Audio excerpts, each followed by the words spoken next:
Brilliance Audio presents Stop Making Sense, The Art of Inspiring Anybody by Michael J. Fanuele. Performed by me, Michael J. Fanuele. The eternal struggle of making people move. Let's start big. How do you make a happy young man sacrifice his life? Imagine you're 22 years old in 1944, like my uncle was.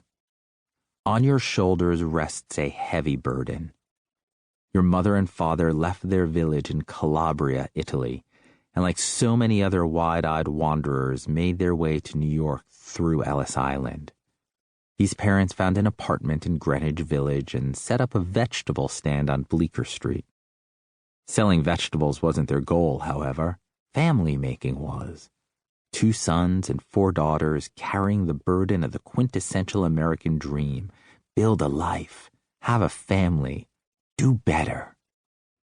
And perhaps you, their eldest son, find yourself where your parents never hoped you would be, on the verge of sacrificing your life. You're in Slapton, a coastal town in Devon, England, a village that had its few hundred residents evacuated so that the 3rd United States Army could practice maneuvers for an invasion whose details were unknown to all but a few of the 150,000 soldiers who would storm a beach and scale some perilous cliffs. When? Where? How? All a mystery.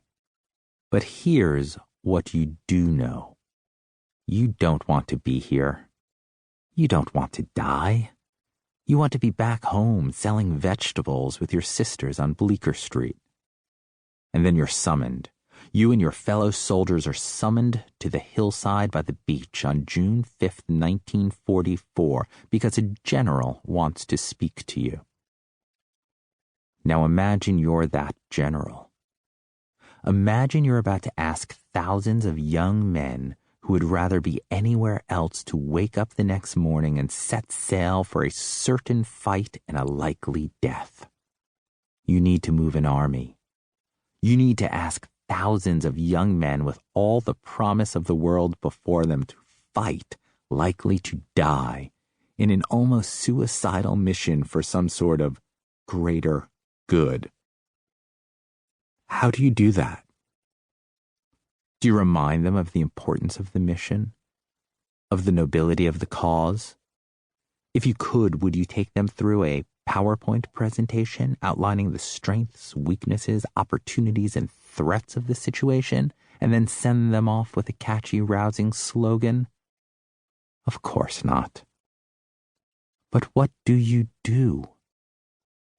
Do you get dressed up in a funny old outfit and curse and bully and in an ego-fueled rant appeal to the basest instincts of your troops? Yes, perhaps you do. Now imagine a far less lethal scene. Your ad agency is pitching a new client, but it's not a particularly thrilling new client. It's not Nike or Apple or some technology company disrupting a broken old industry with ingenuity and cutting-edge design, but it's a pitch that matters nonetheless. Millions of dollars can be gained for your firm, securing your job, maybe even offering the promise of a year-end bonus for your few hundred coworkers. For sure, winning this business means no layoffs.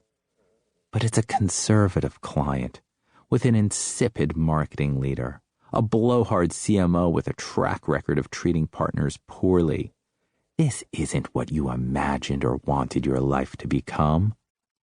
You studied English at a top-tier liberal arts school and hoped that a job in advertising could offer you a career cocktail of creativity and commerce that would both satisfy your soul and pay off your mortgage on your Montclair tutor. You wanted to throw your talent to the entrepreneurs and the visionaries who would appreciate it, use it to build a better mousetrap and make a better world.